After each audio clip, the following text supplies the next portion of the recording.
This is QTV Nightly News, and we are also on Q Radio 103.3 FM. I am Umudu Gajaga, and thank you for joining us. Here are the headlines. GamSwitch, the national payment switch entity in partnership with the Central Bank of the Gambia, launched a two-day forum to validate the scheme rulebook for the nationwide instant payment system. The Ministry of Public Service says it has successfully concluded the facilitation process for the issuance of national ID cards for public servants and pensioners nationwide. Today, December 2nd, is the International Day for the Abolition of Slavery, observed annually to remember past atrocities, address present injustices, and build a future of dignity and justice. In international news, a high-level delegation from ECOWAS concluded a mediation mission in Guinea-Bissau on Monday without reaching a deal with the newly installed military junta. In sports news, Seeds Academy won the second edition of the Bowlers for Life Youth Under-17 League, defeating Jarisu Talents on penalties after regulation time draw at the Boxbar Mini Stadium in Brikama on Saturday. Those were the headlines, and now, before the news in detail, some breaking news. In a widely circulated video on Facebook, it appears that Sana Manjang, the former member of the so-called Junglers, who was recently arrested in Casamas, has been handed over to the Gambian security authorities. We have not been able to verify the contents of the video, but we'll bring you the latest verified news as soon as we get it. And now to the details of the news. GamSwitch, the national payment switch entity working to establish an online network for financial services and payments across the Gambia, in partnership with the Central Bank of the Gambia, launched a two-day forum to validate the scheme rulebook for the nationwide instant payment system. Yafatugay reports. The event draws together representatives from commercial banks, fintech sector, and many other financial institutions for another important milestone in the country's effort to modernize its payment landscape. The validation session is an open platform for stakeholders to critically examine, update, and strengthen the rules that will govern the new instant payment system. Participants emphasize that this collective approach is essential, ensuring the scheme is both technically sound and grounded in the real needs of experiences in the Gambian market. Kumbel Good, a participant, is the CEO of TableSoft, a Gambian-based tech company with a UK-based parent company. This is a game changer, I'll say, for everybody within the sector. Fintech companies like myself, for the banking sectors, basically everything within the payment and the digital payment sector. This is a game changer. The future we are looking at really is a point where an average subscriber can choose to pay funds or pay for goods easily without any stress, whether it's cash or cashless. Through active dialogue and shared expertise, the forum aims to shape a rulebook that supports seamless, secure, and full interoperable digital transactions across the nation. Paul Mendy, the second Deputy Governor of the Central Bank of the Gambia, highlights the benefits of the upcoming digital payment system. The scheme rulebook is designed to serve as a blueprint for retail payments in the Gambia, outlining the governance, operational standards, and risk management requirements, and the rights and responsibilities of every participant. This validation session is therefore not just a mere formality. It is a critical step towards shaping the future of retail payments in the Gambia. As part of this border transformation, the Central Bank is developing the Gambia Instant Payment Service Scheme, a real-time system linking banks and non-bank institutions to enable instant money transfers across the digital financial ecosystem. Lang Lum, the Deputy Permanent Secretary at the Ministry of Communications and Digital Economy, spoke about the significant impact the rulebook will have on the country's banking system. The Gambia Interoperable Switch is a flagship national reform that directly supports our digital transformation agenda. It is designed to remove fragmentation, reduce transaction costs, strengthen financial inclusion, and ensure that citizens and businesses can transfer value seamlessly. The forum underscores the Gambia's commitment to creating a modern, inclusive digital financial system with stakeholders united to ensure the instant payment framework is secure, efficient, and responsive to users' needs. Reporting for QTV News, this is Yafa Tugay. The Ministry of Public Service says it has successfully concluded the facilitation process for the issuance of national ID cards for public servants and pensioners. The exercise supports the development of the Human Resource Information System and ensures accurate verification of all government employees.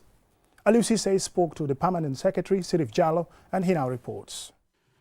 Permanent Secretary Sirif Jallo tells QTV in an interview that the issuance of national identity cards to all public servants and pensioners is a major milestone in its ongoing reform agenda.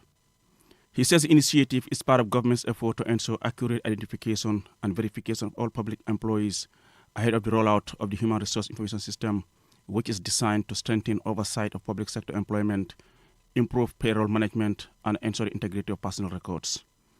Yes, our main objective is to ensure that every Gambian public servant or civil servant at this stage has a valid ID, because that valid ID is now what is going to be used as the unique identifier in the new HRMIS that we are introducing. So it's very important that civil servants get the ID, because the NIN would be the unique identifier that will enable them to be enrolled in the HRMIS, but also in the payroll module of the HRMIS. And when is this HRMIS coming into effect? Yes, right now we are doing the preparatory activities. If all goes to plan, by mid next year, we will finish with the development part, and then the latter part of the year we'll be testing, to see if there are any issues that we need to fix before we start the pilot. With the facilitation process now complete, PS JAL is urging all public servants who have not yet obtained their national identity cards to do so at any immigration office, stressing the guiding principle, no ID, no pay. When the time comes to enroll them into the payroll and into the HRMIS, if you don't have a valid ID with a valid NIN, you wouldn't be, enrolled into the payroll and the HRMIS. And if you are not enrolled into the HRMIS, meaning you cannot be paid. So it's not anybody's intervention. It's just the system requirement that everybody has to have a NIN. If you don't have a NIN, the system cannot process you. PS JAL also expresses appreciation to the Gambia Immigration Department through its Director General Ibrahim Mboub for its cooperation and support throughout the exercise. Reporting for QTV News, I am Aliou Cissé. Today, December 2nd, is the International Day for the Abolition of Slavery, observed annually to remember past atrocities, address present injustices, and build a future of dignity and injustice. Mam Nabuka reports. The day was officially recognized in 1949 when the United Nations General Assembly adopted Resolution 317, which approved the Convention for the Suppression of the Traffic in Persons and the Exploitation of the Prostitution of Others. While the historical struggle against the transatlantic slave trade, which forcibly displaced millions of Africans into forced labor in foreign lands, had long aimed for abolition, this UN convention represented a significant turning point.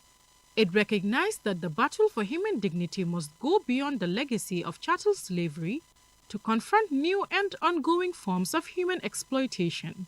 By contemplating past atrocities, countries are urged to address the repercussions of historical injustices and to enhance legal and social systems that safeguard the vulnerable in the present. The most significant aspect of this day, however, is its emphasis on modern-day slavery, a silent and widespread crime that impacts millions around the world. This term refers to various forms of exploitation including human trafficking, forced labor, sexual exploitation, forced marriage, and extreme child labor. According to estimates from the International Labour Organization and its partners, a shocking 50 million individuals are ensnared in modern slavery globally, with 28 million subjected to forced labor and 22 million forced into marriage. This alarming statistic indicates that nearly 1 in every 150 people on the planet is in some form of servitude. Furthermore, almost 1 in 8 individuals in forced labor are children. In the Gambia, as in many West African nations, the issue of human trafficking and exploitation is a genuine concern. The country is recognized as both a source, transit, and destination for victims of trafficking, as vulnerable populations, particularly women and children, can be subjected to forced labor and sexual exploitation both domestically and as they seek to migrate internationally. Thus, the fight against trafficking and forced labor is an ongoing government and civil society priority, working to prosecute perpetrators and provide protection services for survivors. This day calls on the global community to take action by strengthening anti-trafficking laws, investing in education and social protection, and ensuring that all victims are rescued and restored. Mam Nabuka, reporting for QTV News. From that report, we will now go for a commercial break, and when we return, we have more national, international, and sports news stories. Do stay tuned. Browse with us. QCell brings you a promo like never before. Get unlimited internet for just $25. Yes! Recharge $25 and enjoy the convenience of free internet from 1 a.m. to 6 a.m. every day with our Browse with Us promo. With this amazing offer, you can browse, stream, and download all your favorite movies for free. So why wait? Recharge $25 today and enjoy free internet only with QCell between 1 a.m. to 6 a.m. For more information, call customer care on 111. QCell, Senior Bus, we innovate, others follow. Terms and conditions apply. Looking for the perfect place to promote your product or place your advert? Look no further than QTV. We are the premier destination for businesses looking to connect with Gambian audiences and beyond. At QTV, we offer a variety of advertising solutions to suit your needs and budget. With our diverse range of programming, you can be sure that your ad will reach a broad and engaged audience. From our popular news broadcast to our exciting music and entertainment programming, QTV has something for everyone. QTV, the premier destination for advertising in the Gambia. Contact us today and let us help you reach your audience.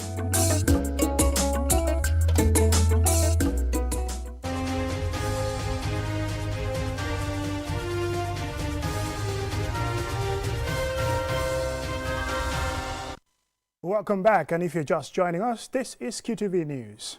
The Epidemiology and Disease Control Unit of the Ministry of Health, supported by the West Africa Health Organization WAHO, concluded a 5-day intensive infection prevention and control IPC training course on Friday for health workers from both the public and private sectors. Jacqueline Coley has the details. Over the course of the training, participants were taken through key infection prevention and control IPC pillars, including proper hygiene practices, safe waste management, use of personal protective equipment, early detection and reporting of infectious diseases, and adherence to international health protocols. Facilitators also provided hands-on sessions to ensure participants can apply the knowledge and techniques in their respective workplaces.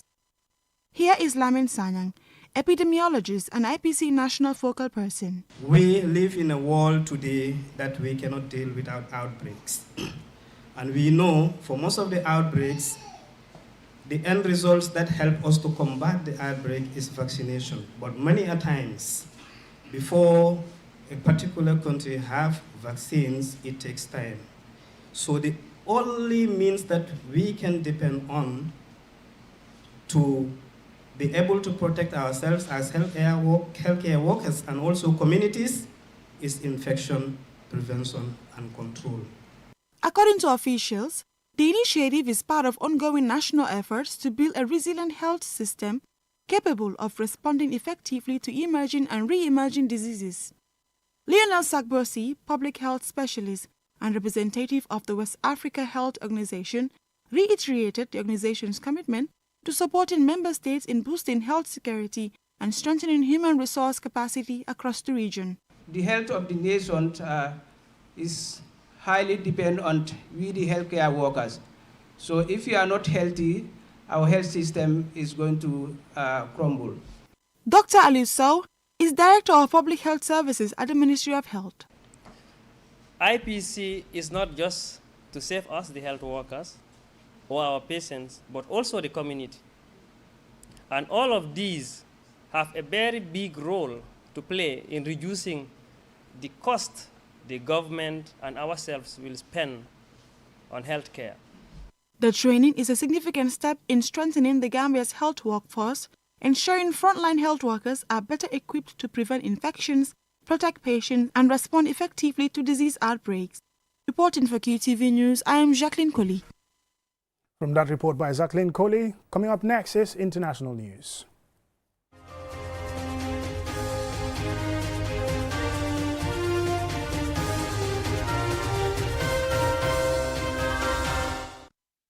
A high-level delegation from ECOWAS concluded a mediation mission in Guinea-Bissau on Monday without reaching a deal with the newly installed military junta.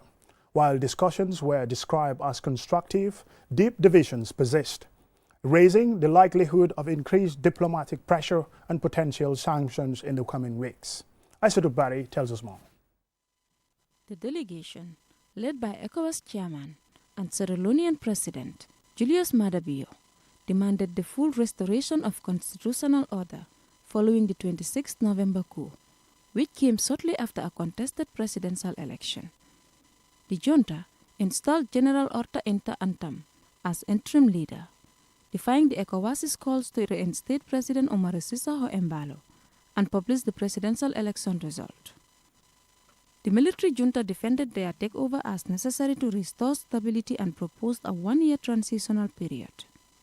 According to the junta's foreign minister, João Bernardo Vieira, the transition period will be submitted for discussion at the ECOWAS Conference of Heads of States on 14th December, which will take place in Abuja, Nigeria. In response, ECOWAS has suspended Guinea-Bissau from its decision-making bodies and warned that sanctions could follow if constitutional order is not restored.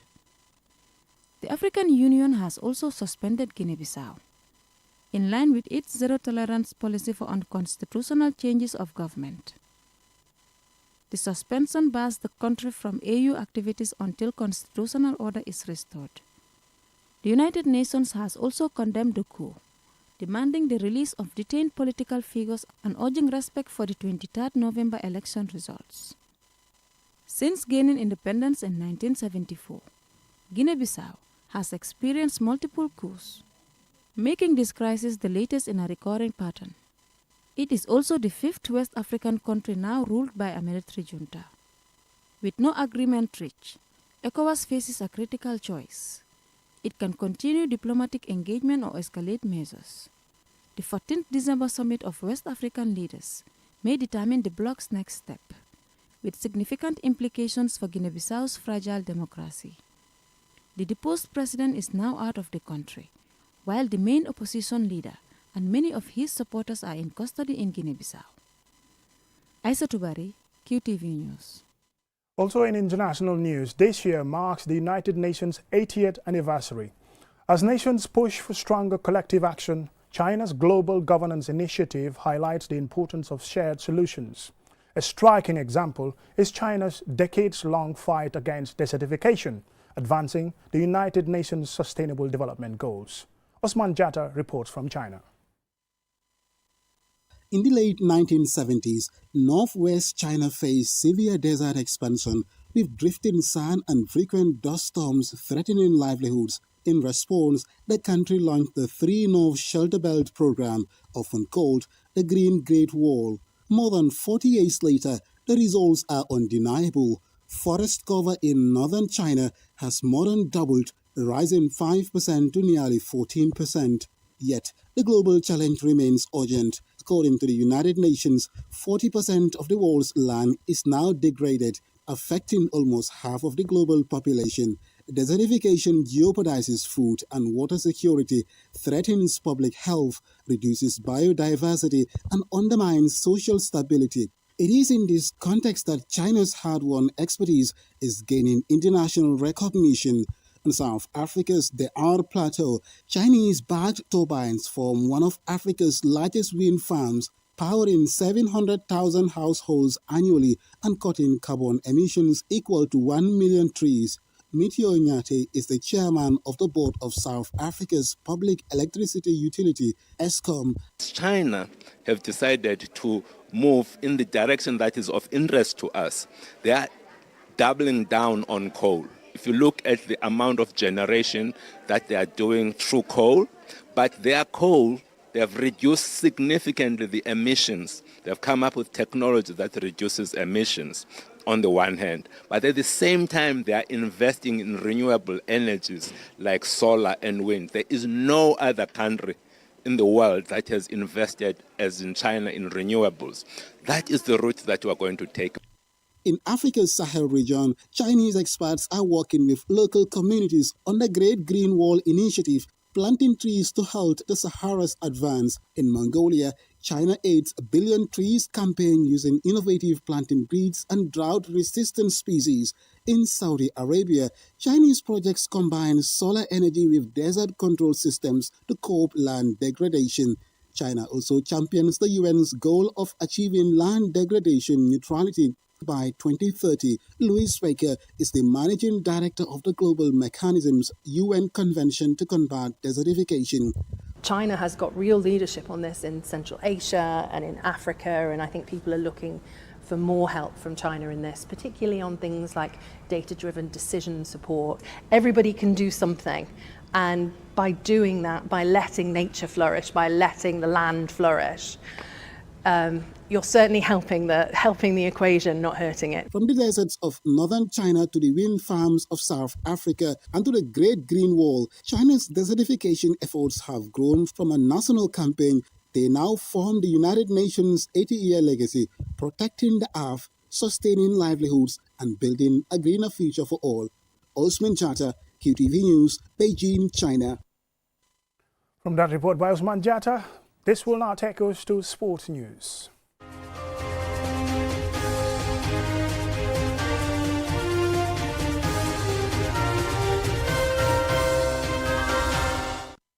Seeds Academy claimed the title in the second edition of the Bowlers for Life Youth Under-17 League, edging Jarisu Talents on penalties after a normal time stalemate at the Boxbar Mini Stadium in Brikama on Saturday. And more in this report.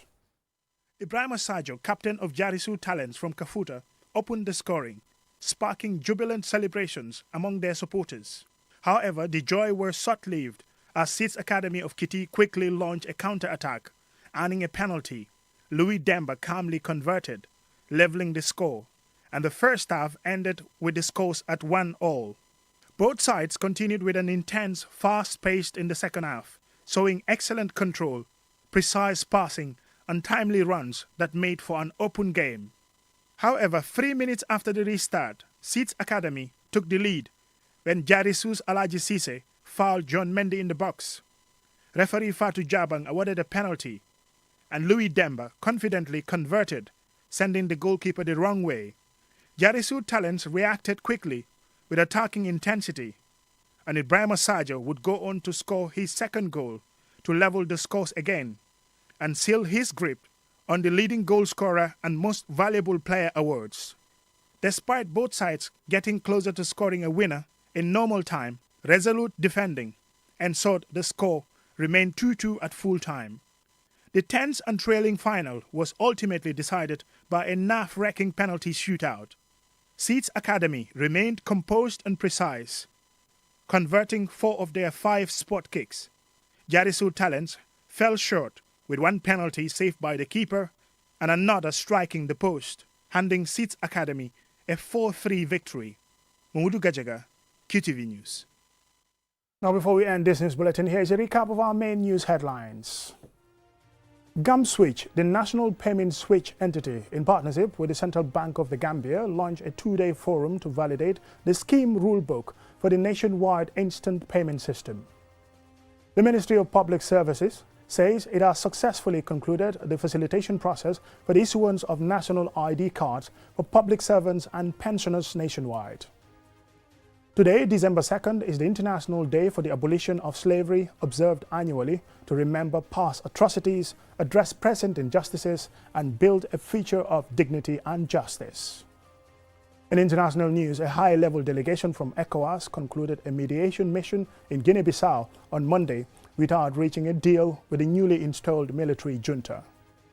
And in sports news, Seeds Academy won the second edition of the Bowlers for Life Under-17 Youth League, defeating Jarisu Talents on penalties after a regulation time draw at the Box Bar Mini Stadium in Brikama on Saturday.